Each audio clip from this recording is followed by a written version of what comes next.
And Gina's losing faith in what she knows. It's a music kiss, all of her clothes. Thinks of surgery and a new nose. Every calorie.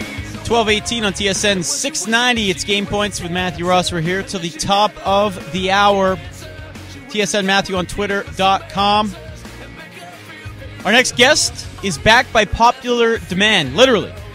We got some messages via email, via Twitter, via Facebook, in person. So what the heck? Thought we'd do it again. From parts unknown, just kidding.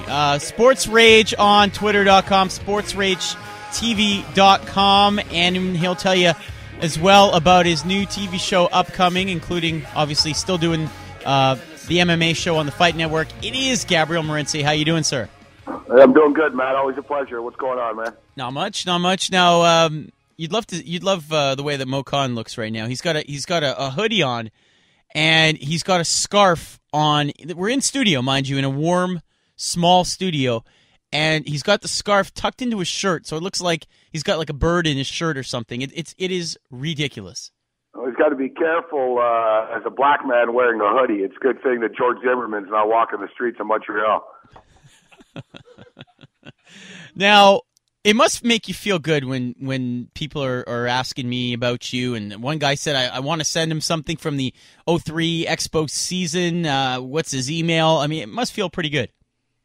Yeah, no, it's always humbling to be remembered by people in Montreal. Although I did get a tweet from someone tonight. I don't know who it was, but evidently someone from Montreal. As Mitch Melnick actually retweeted that I was coming on the show tonight, and somebody sent me an email saying, I've never been a fan of yours. So I appreciate the kind words from the gentleman in Montreal. But I miss the listeners of Montreal. I miss taking the phone calls. I miss the passion of the sport fan in the city.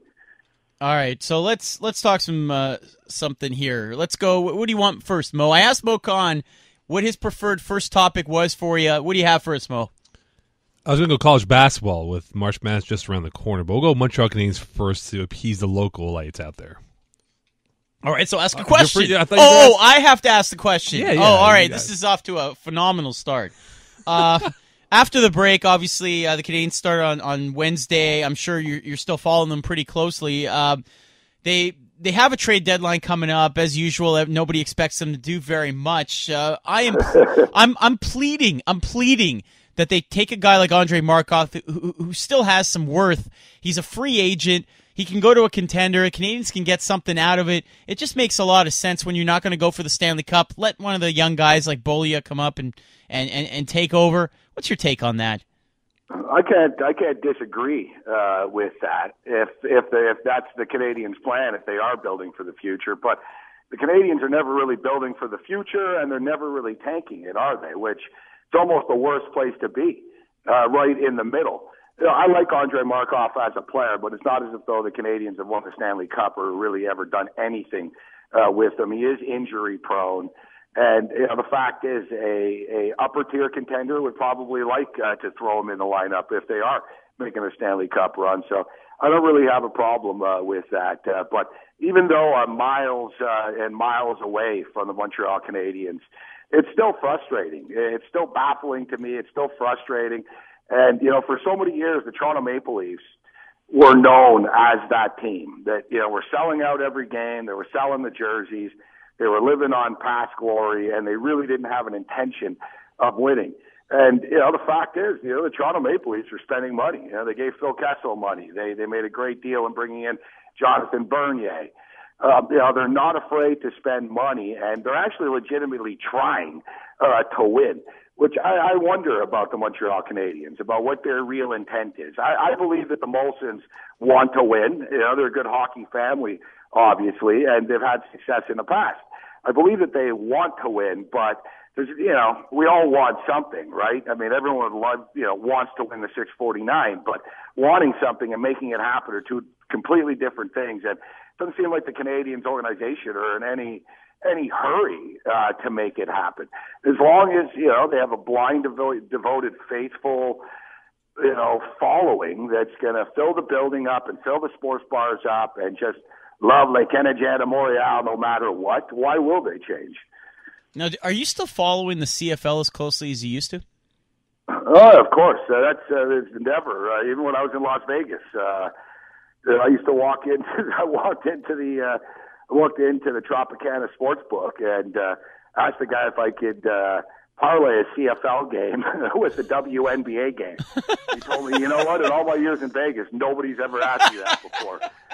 But the CFL, of course I am. And the CFL, even when I was living in the States, I got full-blown coverage of the Canadian Football League as well. It's the league is on TV everywhere. And as far as the hiring today with Higgins, it's a little bit of a surprise, and parts of me wonder why the Alouettes never really promote their assistant coaches from within. And we've seen so many assistant coaches that were in the Alouette organization that do well. I look right here in Toronto, actually, with the Argonauts, and they sort of get overlooked all the time for the head coaching position.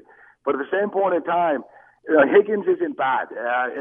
Higgins used to upset me with his in-game management at times in Edmonton and in Calgary. But ultimately, Higgins is a pretty smart guy as far as the Canadian Football League is concerned. He understands the culture of the league. He's not going to come in like Hawkins, and he's not going to be leading any prayers before the practice.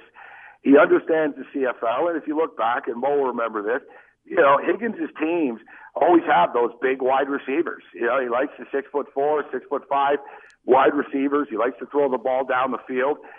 So I like what he brings to the table. I just a little bit questionable with some of his in-game decisions, but hey, I don't think that's going to be a problem. I wonder how much longer Pop's going to be around, because one thing with Higgins, I've always thought he was a better general manager than coach, actually. He knows talent, Higgins. I got a lot of respect for the guy. I think he'll do a good job with the Alouettes. And that leads me to my next question, Gabe, with Jim Popp. Obviously, you made a great point with Tom Higgins being an excellent talent evaluator. Do you think Jim Popp is on his last legs? And if so, do you think he's looking at the NFL as a potential destination for 2015? Well, you would know more about this than I would, but I always hear grumblings that, Pop's getting tired, and much like Covillo, he can't be around forever, right? Things change eventually, and Pop's done a great job with this organization. There's been some misses along the way. I don't think he's going to be a general manager in the National Football League. He's a good football guy, but he's not going to become a general manager. Maybe he gets a gig somewhere. But I find it interesting just that Higgins is an administrative guy. The guy worked in the league office, obviously, so he's got his managerial skills down. He ran football organizations in the past in Edmonton and Calgary, in which he was the head of player personnel. So I find it interesting that Jim Popp hires a guy that is so good at player personnel, and that's why I think the future is bright for the Alouettes, because with these two guys, I think, they're going to bring in the right people. They're going to release the right people. I think, we have two guys, two smart men that understand the Canadian Football League, but I wonder about that if Higgins is going to be, sort of transitioned into the next general manager of this club. I wanted to ask you, I don't think we asked you last week about the preseason games coming up next month here, baseball-wise, at the Olympic Stadium. One, are you coming in for them? And B, what's your take on them? Yeah, you know what? I'm actually pretty excited for it. And, you've done a great job. You've done a great job keeping the Expos name out there and keeping the passion alive in Montreal. It's crazy. I really hope to be. I almost feel like I have to go.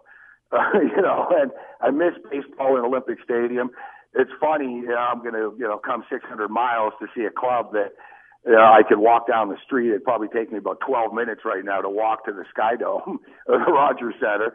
But with all the work that you put in, I think it's important that we do send a message, not just to Major League Baseball, but to future investors in Montreal that, hey, look, they just filled up, the Olympic Stadium for 2 nights for the Mets and the Blue Jays. I think the message has to be said. So I would implore everybody out there that, has an attitude of, well, I don't even like the Blue Jays, or, it's the Mets and the Blue Jays. The Blue Jays, of course, voted to contract the Expos, and I've always been bitter about that. But I think we should commend them right now for doing this, knowing that a team might end up being their competitor on Canadian television in the near future. I don't know if they still want to do this, actually, considering everything that's gone down in the last 6 months in the TV world. But ultimately, I think it has to be supported. So I encourage people to go down, and I'm about 95% in right now. Yes.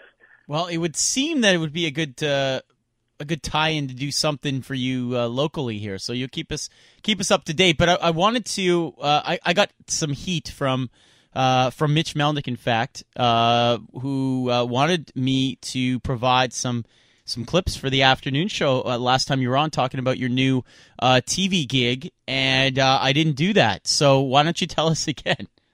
Well, you know what? I'm excited about this. The studio is being built as we speak right now.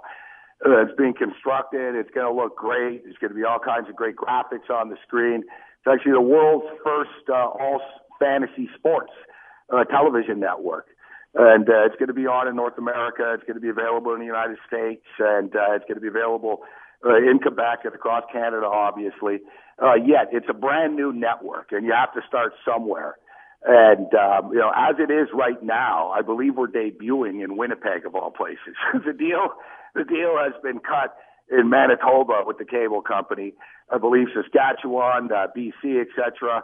The show will be on in the Toronto market on television in the coming weeks as well. But we're launching next week, Tuesday, March the 4th.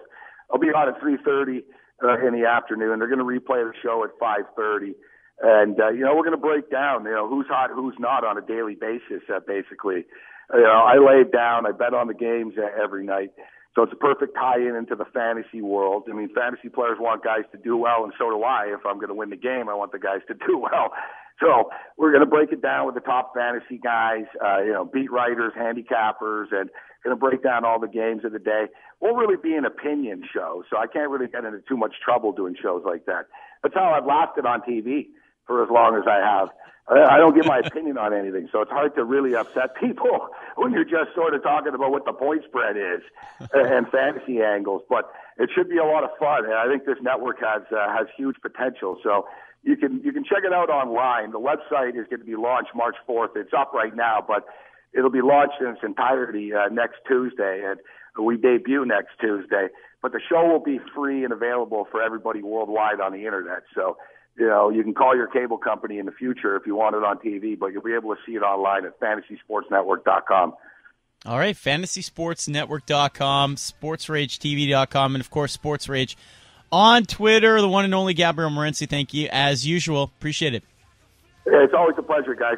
All right, take care.